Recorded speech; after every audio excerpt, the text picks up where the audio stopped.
The day the Galactic Empire turned its attention to Earth, it was like any other. People woke up, went to work, played with their children, and lived their lives. But in the vastness of space, far beyond Earth's atmosphere, the wheels of fate were turning. The Empire, a vast and powerful force that ruled over countless star systems, had decided that Earth was their next target. It began with a broadcast. The first message came through the world's major communication networks, not as a warning, but as a declaration. The Galactic Empire had decided to conquer Earth. The message was delivered by an alien called Lord Cornac, an officer of the Empire. His face, an alien mix of sharp angles and dark, shimmering eyes, appeared on every screen, his voice echoing across the world. "People of Earth," Cornac said, his tone cold and commanding, "this is the Galactic Empire. You are now subject to our laws. You will surrender your planet and submit to our rule.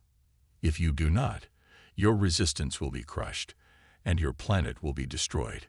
The broadcast sent shockwaves across the globe. At first, most people thought it was some kind of hoax, a strange and elaborate joke. But as more broadcasts followed, each one growing more menacing, the truth sank in. This was real. The Empire was coming for them. The United Nations called an emergency meeting. World leaders gathered, their faces drawn with concern. The Empire was powerful, its technology far beyond anything Earth had ever seen. Yet, humanity had always been resilient. Earth's people had survived wars, disasters, and countless challenges throughout history. But this was different. This wasn't just a fight for survival. It was a fight for their very right to exist as they were, free and independent. In the meeting room, President Eva Chang of Earth stood before a large screen, the faces of leaders from around the world displayed. She was calm, but there was a fire in her eyes. The weight of the moment was heavy on her shoulders, but she knew what had to be done. "We will not surrender," she said firmly. "We cannot allow ourselves to be ruled by anyone. We will not bow to the will of an empire that seeks to take everything we hold dear. We will fight." There were murmurs of agreement around the table, but not all were as confident. Some suggested negotiating, offering the empire resources in exchange for peace. Others feared that resisting would only bring destruction to Earth. But President Chang's voice rose above the doubts, clear and strong. "This is our world. We were born here, and we will die here if we must. But we will not go quietly." The leaders exchanged determined looks. Humanity's strength had always been its ability to adapt, to think quickly, and to innovate. Now, it would need every bit of that ingenuity. The decision was made. Earth would send a message to the Galactic Empire, a warning. But they had to be careful. Any misstep could mean the end of their world. The message they sent had to be clear, but not foolish. It had to show strength, but not desperation. The message would be simple: we will not surrender. Turn back or face the consequences. At the same time, humanity's best minds began working. Engineers, scientists, military leaders, and even ordinary citizens began to look for a way to defend Earth. There was no time to waste. Every country, every city, every community had to rally together. The fate of the planet was in their hands. Meanwhile, in the cold expanse of space, the Galactic Empire was already preparing its fleet. Thousands of warships, each one more advanced than anything Earth had ever seen, were being readied for launch. The Empire's commanders laughed at the thought of Earth's resistance. To them, Earth was just another primitive world, filled with weak creatures who could easily be subdued. They had no idea what was coming. Back on Earth, Solus, an artificial intelligence created by some of the brightest minds on the planet, was brought into the fold. Solus had the power to predict, to calculate the most unlikely outcomes, and to help humanity prepare in ways no one else could. It was a game changer. While the military worked on building defenses, Solus began analyzing the Empire's technology, searching for weaknesses, patterns, anything that could give humanity an edge. The clock was ticking. Earth had received its warning, and now it would send its own. As the first Imperial ships entered the solar system, their massive forms looming in the distance, the people of Earth gathered to watch. The skies were filled with tension. Humanity was united, not in fear, but in resolve. They had been given one chance to stand tall, to show the galaxy that they would not be crushed without a fight. The first human response came in the form of a broadcast, a message sent across the stars. "We will not be ruled." President Chang's voice echoed through the silence of space. "Earth will fight." And with that, the stage was set for the greatest challenge humanity would ever face. The broadcast from Earth had been sent, loud, clear, and unwavering. The message from President Eva Chang was a simple one. "We will not surrender. Turn back or face the consequences." But would the Galactic Empire take it seriously? It was a question that weighed heavily on the minds of Earth's leaders. Lord Cornac, the Empire's envoy, had expected Earth's response to be one of fear. He had known that most planets, upon hearing the might of the Galactic Empire, would panic and bow to their demands. But when his communications officer replayed Earth's message, Cornac felt a strange stir in his chest. The humans were not afraid. There was a calmness in their tone, an assurance that shook him. He had expected them to beg for mercy, not to send back such a bold reply.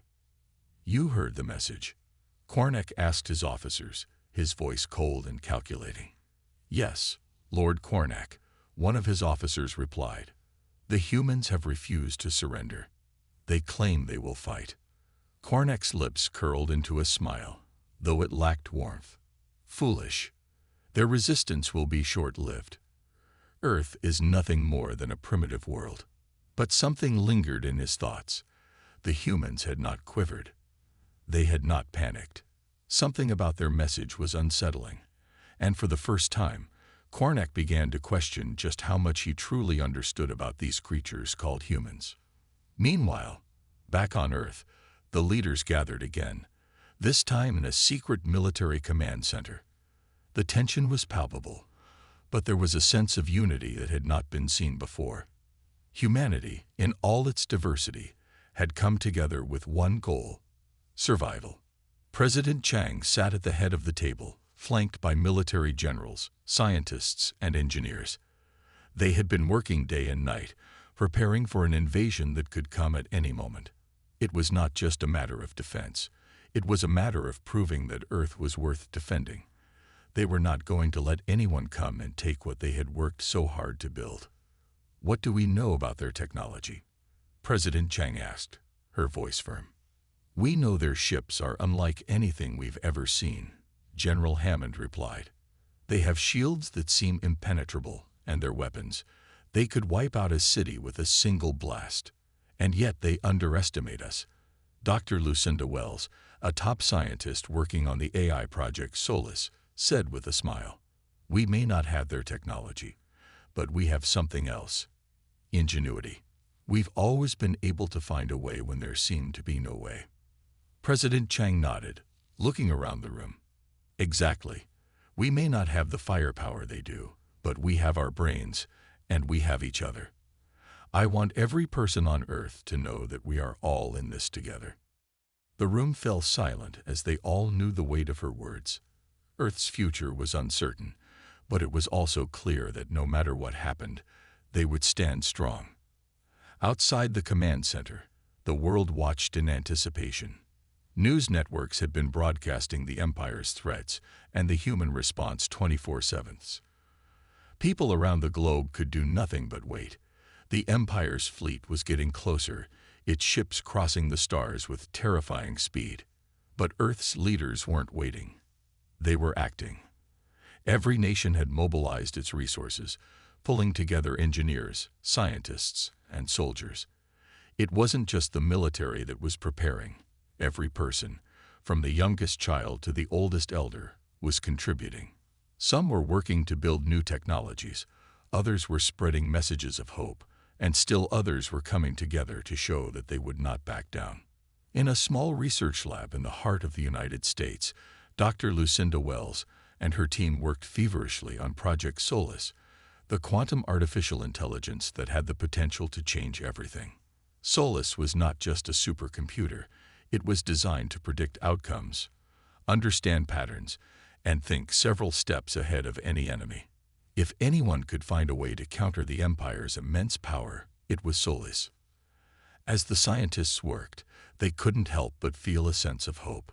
Solus was powerful, and they knew that if they could use it wisely, it could turn the tide.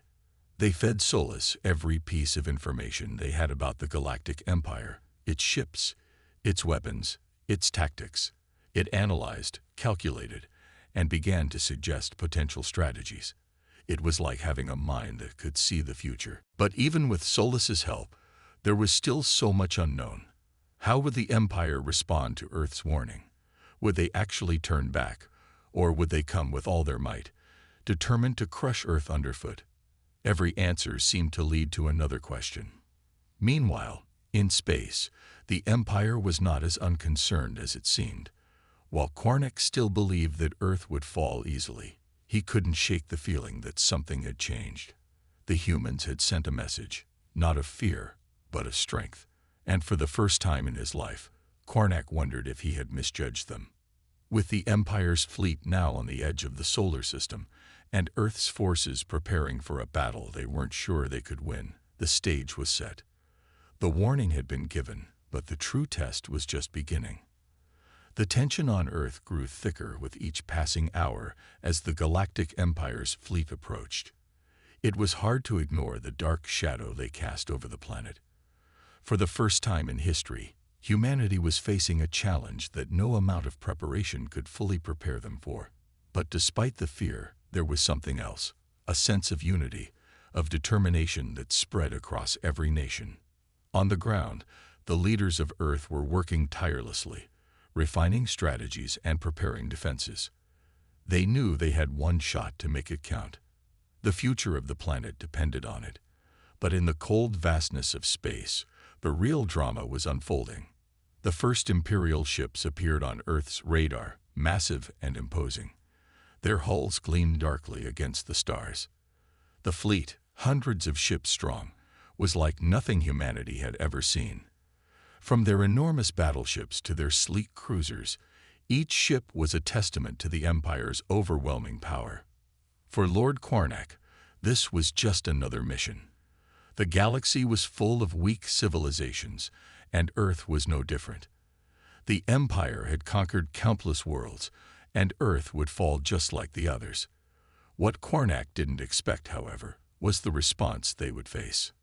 As the Imperial fleet entered Earth's orbit, Lord Quarnek's ship received its first signal from Earth's defense network. It wasn't a greeting, nor was it a plea for mercy. No, it was a challenge. A pulse of energy shot toward them. A warning shot from Earth's newly activated defense grid. "It's time," President Chang had said, her voice steady, as she watched the fleet appear on Earth's monitors. "Let them know we won't be intimidated." Humanity's first strike was not with a missile or a blast of fire. It was something far simpler, something the Empire hadn't considered: Earth's raw ingenuity. The defense systems, powered by the quantum AI Solus, had predicted the movements of the Imperial ships with startling accuracy. It didn't matter that Earth's technology was years behind that of the Empire. Solus was learning at an exponential rate, rapidly adapting to the threats it faced. The first Imperial ship was struck by a powerful electromagnetic pulse, disabling its shields and causing its weapons to malfunction. The crew inside scrambled in confusion. This wasn't supposed to happen. No one had ever managed to disable an Imperial warship before, not without a full-on attack. "What is this?" Lord Quarnek demanded from his command chair as reports flooded in. "Their technology. It's disrupting our systems." The Imperial officers were in disbelief. Earth's response was unlike anything they had expected. The fleet, once so confident, now faced unexpected interference. But this was just the beginning. As Quarnek's flagship attempted to regain control, it was struck again, this time by a series of precise drone strikes. Small, fast, and almost impossible to catch, the drones had been launched from Earth's satellites. Each one carried a small but powerful charge designed to take out specific components of the Imperial fleet. The damage was minimal on the surface, but the disruption it caused was catastrophic. The Imperial ships couldn't communicate effectively, couldn't coordinate their movements, and most importantly, they couldn't fire their weapons. They were completely vulnerable. Back on Earth, the world watched in shock and awe. News networks broadcasted images of the Imperial ships floating motionless in space. The signals coming from the enemy fleet were chaotic, like a storm of confusion. People didn't know whether to cheer or be terrified. What if this was only the beginning of a larger attack? But President Chang remained calm. She knew this was only a small victory. The Empire was powerful, and they would not back down easily. This was just the first round of a much bigger fight. "We've disrupted their communications," General Hammond said, his eyes glued to the monitors. "But we need to keep hitting them while they're off balance." "We will," President Chang replied. "We've shown them we're not helpless. Let's keep the pressure on." Across the world, Earth's military and engineers worked in tandem, launching a series of coordinated strikes against the Imperial fleet. Ground-based defenses fired energy beams into space, while high-tech jets scrambled to intercept any incoming enemy ships. There was no room for mistakes. Every strike, every defense maneuver had to be precise. As the Empire tried to regroup, Cornac fumed. His ships were far from defenseless, but Earth's defense network was proving far more resilient than he had imagined. His confidence began to waver for the first time. Could Earth's technology really be so advanced? Or was it something else?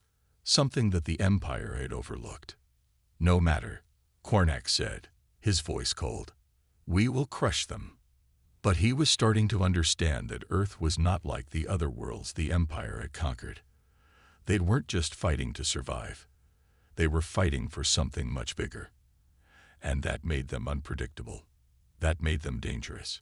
Back on Earth, people everywhere knew that the battle was far from over. But for the first time, they could hold their heads up high.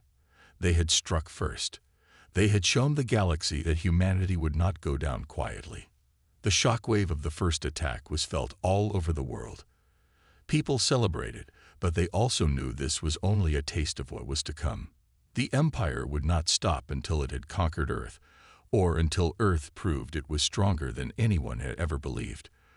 The world was on edge. The first attack from Earth had been successful, but it was only a small victory in a much larger war. As Earth's leaders watched the Imperial fleet regroup, they knew the battle was far from over. The Galactic Empire had vast resources, and its warships were far more advanced than anything Earth had. But the one thing the Empire underestimated was Earth's determination and its ability to adapt quickly.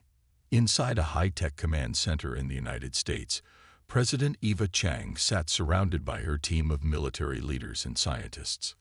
The atmosphere was tense but focused. The Empire's ships were not only larger but faster and far better equipped than anything humanity had.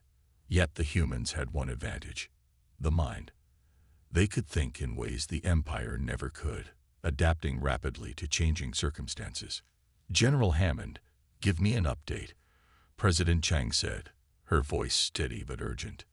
General Hammond stood beside a large holographic display, showing the positions of the Imperial ships and Earth's defense lines.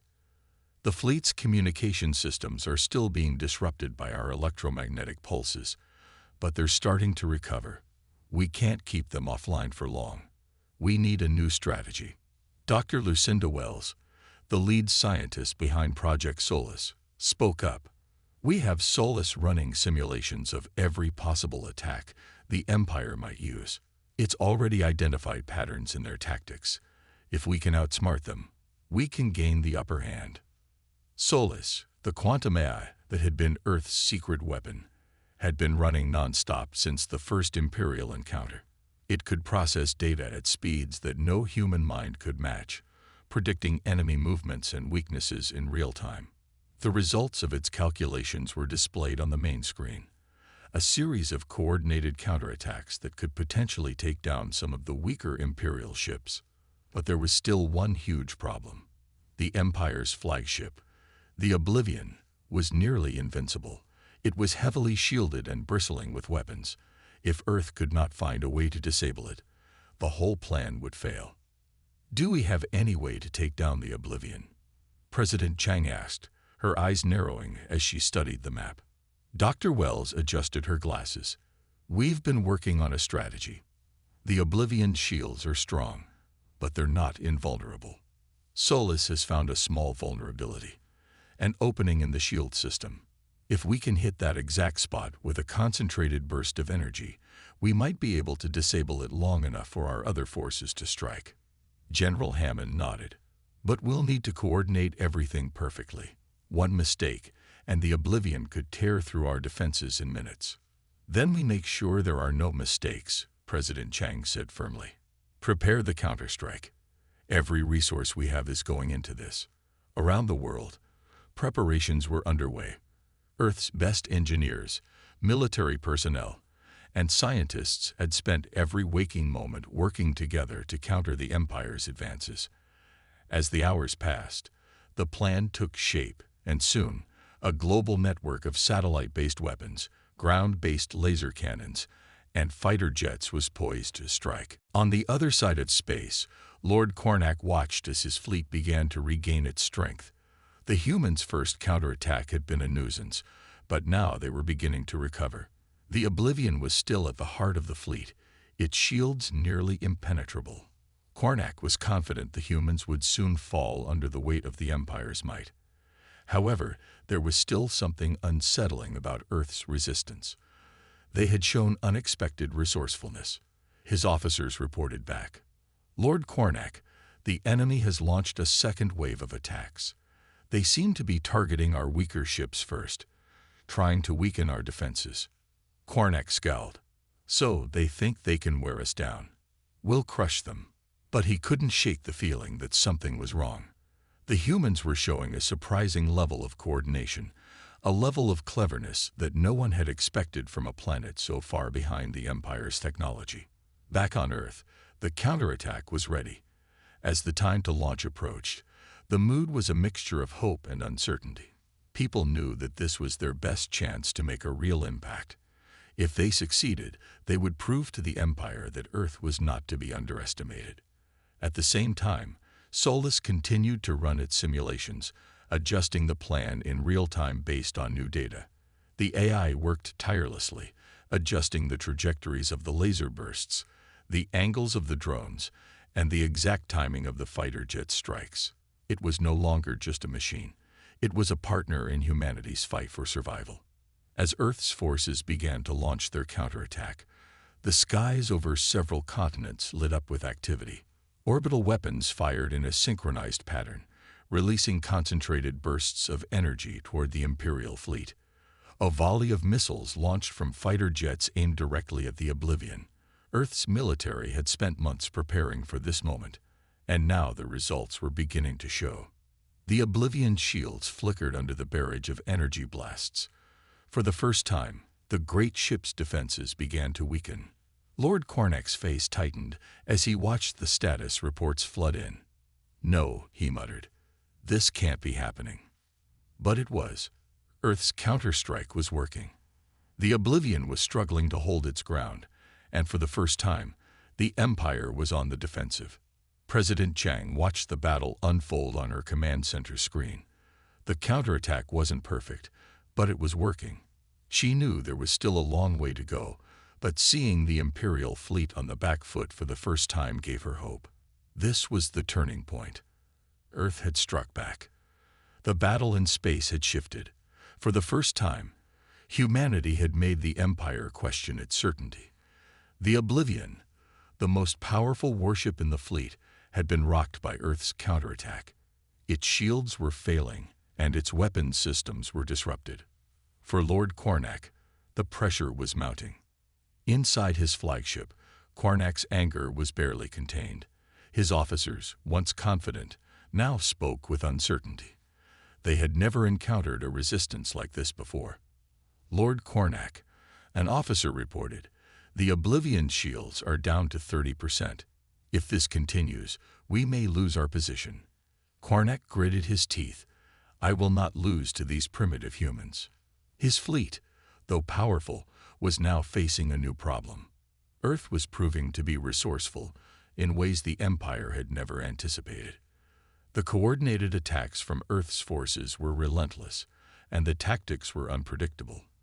The humans weren't relying on sheer strength. They were outthinking the Empire, using strategy and technology in ways Cornac hadn't foreseen.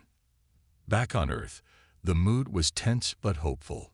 People all over the world watched in awe as their military forces continued to press the attack. The success of their counterstrike was a sign that humanity might just have a chance against the mighty Empire. The message had been clear: Earth would not go down without a fight. At the United Nations Command Center, President Chang and her team were busy analyzing the situation. The attacks on the Oblivion had been successful, but now they had to be even more careful. The Empire wasn't going to give up easily. "We've got them on the ropes," General Hammond said, his voice filled with cautious optimism. "But we can't let up. They're regrouping, and they'll come back harder." President Chang nodded. "We need to keep the pressure on, but we also need to think ahead. The Oblivion is the key. If we can disable it completely, the rest of the fleet will crumble." Dr. Lucinda Wells, who had been working nonstop with the AI Solus, spoke up. "Solus is analyzing their movements. We got a window of opportunity. We need to hit the Oblivion now, while it's vulnerable. If we miss this chance, it could recover and retaliate." The tension in the room was palpable. Earth had made progress, but they were still far from winning. The Empire had resources that Earth could only dream of, and they weren't going to let their flagship fall without a fight. As Solus continued to refine its strategy, a new plan began to take shape. Earth's next move would be a bold one, a direct strike on the Oblivion. It wasn't just about the ground-based lasers or the fighter jets anymore. The plan now involved a high-risk maneuver, a fleet of small, fast spacecraft that would use stealth to get close to the Oblivion and deploy a powerful new weapon. The weapon, developed by Earth's best engineers, was a type of energy disruptor. It would cause an electromagnetic pulse so powerful that it could knock out the Oblivion's remaining shield systems. The hope was that, once the shields were gone, Earth's fleet could strike with everything they had. In space, the battle raged on. The Imperial fleet was trying to regain control, but Earth's forces were relentless.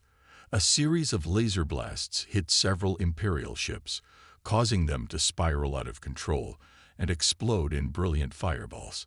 It was clear now that the humans weren't just fighting for survival, they were fighting to win. But Cornac wasn't ready to give up. The Oblivion was his pride, and he would not let it fall. He issued orders to his fleet, commanding them to focus all efforts on Earth's fleet. "We will crush them," he muttered, his voice full of fury. "We will show them the true power of the Empire." Meanwhile, back on Earth, the small fleet of stealth ships, led by Commander Lila Moreno, was preparing for its dangerous mission. These ships, barely the size of a standard jet, had been equipped with the new energy disruptors. Their mission was to get close to the Oblivion, disable its shields, and allow Earth's larger ships to finish the job.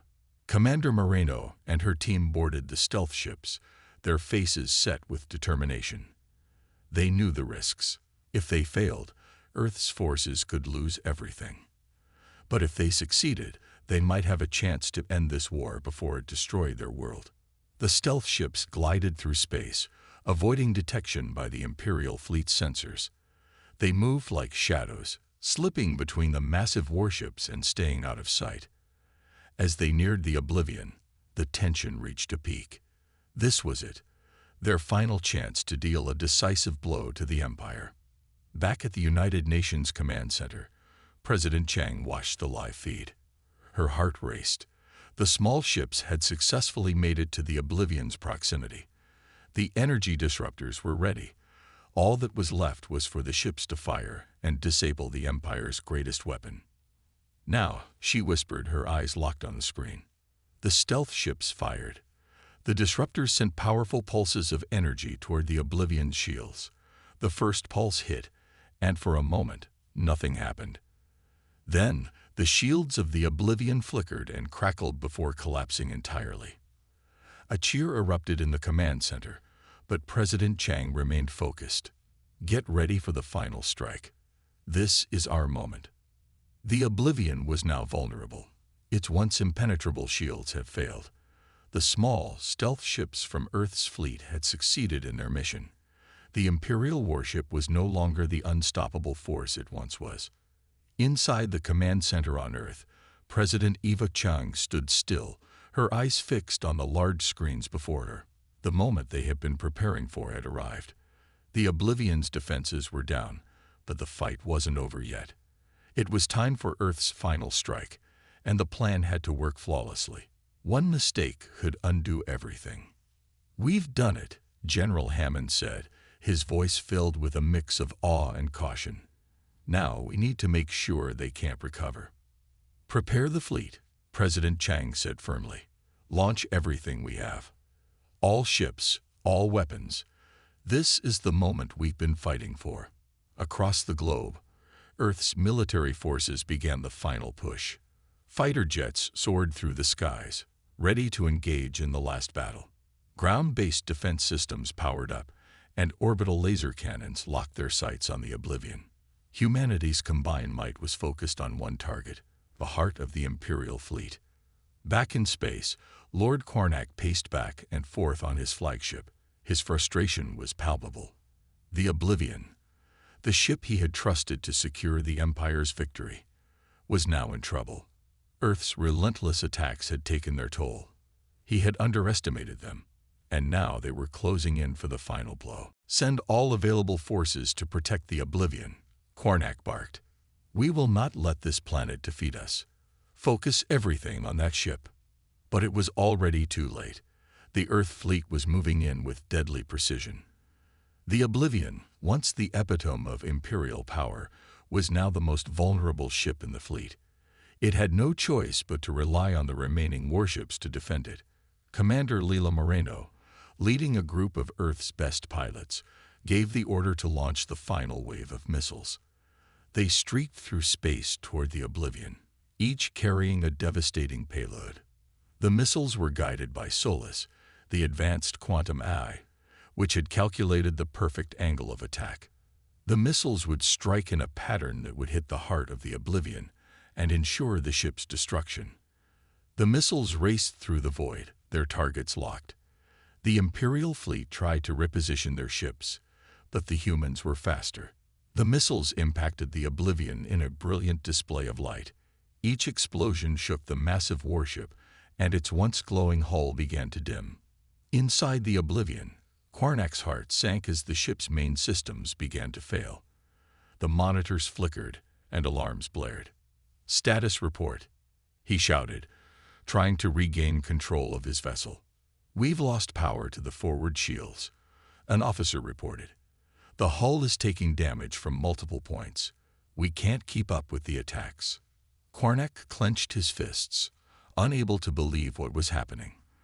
The Oblivion had always been invincible, and now it was being brought down by a species the Empire had considered insignificant. "We need to retreat," the officer added. "If we don't pull back now, we'll lose the entire fleet." Cornac stood silent for a moment, his mind racing. The battle had turned against him. The humans had done the impossible. The tide of the war had shifted. He could feel the weight of defeat pressing down on him. Meanwhile, back on Earth, the final wave of attacks continued. Earth's fleet, now emboldened by their success, pushed forward. The Empire's remaining ships began to retreat, struggling to hold their ground. The humans had found their courage, and they weren't going to let it go. On Earth's surface, people from all walks of life watched the battle unfold on their screens. The tension was unbearable, but the feeling of hope was undeniable. For the first time in history, humanity was not just surviving. Humanity was winning. President Chang stood tall as the reports came in. Earth's forces had breached the Imperial fleet's defenses, and the Oblivion was crippled. The war was far from over, but this moment was a victory, a symbol of what humanity could accomplish when they united. "We did it," she said softly, her voice filled with pride. "We've proven that humanity can fight back." But even as victory seemed within reach, she knew that the war wasn't over yet. The Empire would not back down so easily. The Oblivion might be defeated, but the Empire's forces were still formidable. Earth's fleet had gained a powerful advantage, but there was no time to rest. The final push would come soon, and Earth had to be ready. Back in space, Qarnak made his decision. The Oblivion would fall. But the Empire would not let this defeat define them. He issued orders for a full retreat, but not without a promise. "We will return," he said quietly. "The humans may have won this round, but the Empire will not forget." The fleet began to withdraw, limping away from Earth's grasp. The battle was over, for now. But as the Imperial ships vanished into the distance, one thing was certain. Earth had just changed the course of history. The Empire had retreated. The Oblivion was crippled, its once mighty defenses shattered by Earth's unexpected strength. The Imperial fleet, wounded and in disarray, had disappeared into the vastness of space, leaving Earth with its first taste of victory. Back on Earth, the world seemed to hold its breath. The quiet moments that followed the battle were filled with hope, relief, and a sense of pride. But it wasn't over. Earth had won a crucial battle, but the war wasn't finished yet. The Empire was not one to accept defeat easily. But for the first time in centuries, Earth stood as a force to be reckoned with. In the United Nations Command Center, President Eva Chung stood before her team, her face lit by the glow of the holographic displays. The reports were pouring in. Earth's forces had pushed back the Empire, but the cost was high. The Oblivion had been severely damaged, but the rest of the Imperial fleet had managed to escape with significant losses. "We've done it," General Hammond said, his voice filled with quiet disbelief. "We've taken down their flagship. The Empire will think twice before they come back." Dr. Lucinda Wells nodded. "But we must be prepared for their return. They will regroup, and they will come back stronger. We need to stay vigilant." President Chang turned to face her team. "This victory isn't just about surviving. It's about showing the Empire that humanity will not be crushed. We've proven we can stand up to them. Now we must be ready for whatever comes next." Around the world, people were celebrating. Across every nation, from the bustling cities to the quiet villages, Earth's victory was being celebrated. The fight against the Empire had united humanity in ways that no one could have imagined. People who had once been divided by borders and differences now stood together as one. But even in the midst of celebrations, there were questions. What would the Empire do next? Would they return with even greater force, or had Earth truly turned the tide in its favor? As President Chang stood in the command center, she received word that the Imperial fleet had begun to regroup at the edges of their territory. It was clear now that the Empire wasn't finished. They had only retreated temporarily to lick their wounds. But Earth had made an impression. They had shown the Empire that they were no longer the weak, insignificant planet they had once been. They had proven they could fight back. "We need to prepare for the next phase," President Chang said, her voice filled with resolve. "We'll use this time wisely. We'll rebuild, strengthen our defenses, and continue our research into advanced technologies. This isn't the end. This is just the beginning." Meanwhile, across the galaxy, Lord Qarnak seethed with anger aboard his flagship. The humans had done the unthinkable. They had taken down the Oblivion, their greatest weapon. The defeat was humiliating, but he wasn't about to let it define the Empire. He had underestimated Earth, but that mistake wouldn't happen again.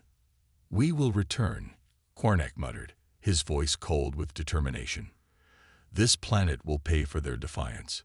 The Empire will rise again." The Empire's forces were already preparing for a counterattack. They would need time to rebuild, to recover from the blow they had suffered. But Qarnek's resolve was unshakable.